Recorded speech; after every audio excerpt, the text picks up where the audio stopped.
Hello అండి, అందరికీ నమస్కారం. వేడి వేడి అన్నంలో ఒక్కసారి ఈ కూరని ట్రై చేసుకొని తినండి. చాలా బాగుంటుంది. మనం బాగా ఆకలిగా ఉన్నప్పుడైతే ఇంకా ఎంతో బాగుంటుంది. ఇది ఎలా తయారు చేయాలో నేను చూపిస్తాను. టేస్ట్ అయితే అదిరిపోతుంది. దానికోసం ముందుగా ఒక పాన్ పెట్టుకొని అందులో ఆయిల్ వేసుకోండి. దానిలో తాలింపు గింజలు, ఒక ఎండుమిర్చి, కొద్దిగా కరివేపాకు వేసి వేయించుకోండి. ఇవి వేగిన తర్వాత ఒక పెద్దలపైని చిన్న చిన్న ముక్కలుగా కట్ చేసుకోండి. వీటన్నిటిని కూడా బాగా వేయించుకోండి. ఇవి వేగుతున్నప్పుడే అందులో 2 పచ్చిమిర్చి, ఒక టమోటా ఇది కూడా చిన్నదిగా కట్ చేసుకొని వేసుకోండి. వీటన్నిటిని మెత్తబడే వరకు వేయించుకోండి. ఇవి వేగేలోపు మనం పొడవు వంకాయలు ఉంటాయి కదండి, అవి కూడా కట్ చేసుకోండి. ఇక్కడ నేను ఒకటే పెద్ద వంకాయ తీసుకున్నానండి. మీరు 2-3 తీసుకోవచ్చు చిన్నవైతే. ఇవి బెండకాయలు, 5 బెండకాయలు ఈ విధంగా కట్ చేసుకొని అన్నిటినీ వేసుకొని బాగా కలుపుకోండి. ఇవి కలుపుకోవడానికి ముందే కొద్దిగా సాల్ట్, పసుపు కూడా వేసుకొని కలపండి. ఎందుకంటే బెండకాయలు జిగురు వచ్చేస్తూ ఉంటాయి కదా. తర్వాత తగినంత కారం, నీళ్లు కూడా పోసుకొని బాగా కలుపుకోండి. ముక్కలన్నిటికీ కూడా ఉప్పులు, కారాలు బాగా పట్టేలాగా కలుపుకోండి. అన్నీ కలుపుకున్న తర్వాత కొద్దిసేపు మూత పెట్టుకొని ఉడికించుకోవాలన్నమాట. ఇందులో మనం చింతపండు పులుసు యాడ్ చేసుకుంటామండి. ఆ చింతపండు పులుసు చిన్న నిమ్మకాయ సైజ్ అంతా చింతపండు తీసుకొని నీళ్ళల్లో నానబెట్టుకోండి. ఇవి ముక్కలు కొద్దిగా మెత్తబడే వరకు మనం ఉడికించుకోవాలన్నమాట. మూత పెట్టుకొని ఉడికించుకోండి. ఇవి ఉడికిన తర్వాత ఒకసారి చూడండి. మరీ మెత్తగా అవనవసరం లేదు, సగం ఉడికితే సరిపోతుంది. తర్వాత మనం నానబెట్టుకున్న చింతపండు రసాన్ని ఇందులో వేసుకోవాలి. రసం కూడా వేసుకున్న తర్వాత ఒక్కసారి గరిటెతోటి మొత్తం అంతా కలుపుకోండి. ఈ చింతపండు పసరు వాసన పోయి మంచిగా ఉడికే వరకు ముక్కలన్నిటి కూడా ఉడికించుకోవాలి. ఇదన్నీ కూడా దగ్గరకు అనుకొని ఒకసారి కలుపుకొని మూత పెట్టేసి ఉడికించుకోండి.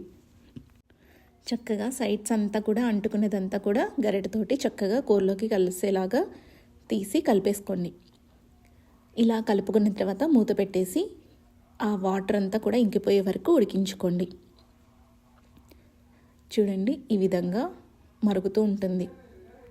నాకు ముక్కలు ఇంకా ఉడకలేదండి, సో అందుకని ఇంకొద్దిసేపు మూత పెట్టుకొని నేను ఉడికించుకుంటాను. ఇదంతా కూడా వాటర్ ఎగిరిపోయే వరకు ఉడికించుకోండి. అలా ఉడికించుకున్న తర్వాత ఇది మనకి ఇగురులాగా కూడా వచ్చేస్తుంది. అంటే కూరని మనం ఇగురు తీసుకొని కొద్దిగా పక్కన పెట్టుకోవచ్చు అన్నమాట. ఇది 2 రకాలుగా మనం చేసుకోవచ్చు. ఇది కొంచెం ఇగురు తీసేసి పక్కన పెట్టుకోండి. తర్వాత ఒక కప్పు కందిపప్పు తీసుకొని శుభ్రంగా కడిగి ఉడికించుకోండి.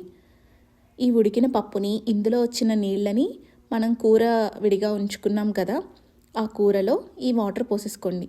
ఈ వాటర్ పోసుకున్న తర్వాత పప్పుని మెత్తగా పప్పు గుత్తితో కానీ లేదా మ్యాషర్తో కానీ మెత్తగా చేసేసుకోండి.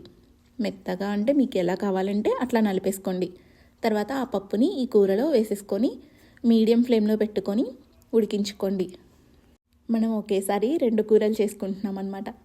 సో ఈ విధంగా పప్పు అంతా కూడా ఈ ముక్కలకి పట్టేలాగా బాగా కలిపేసుకోండి. ఇందులో మీకు కావాలనిపిస్తే కొద్దిగా బెల్లం కూడా యాడ్ చేసుకోవచ్చు. స్వీట్నెస్ కోసం చాలా టేస్టీగా ఉంటుంది బెల్లం వేసుకుంటే.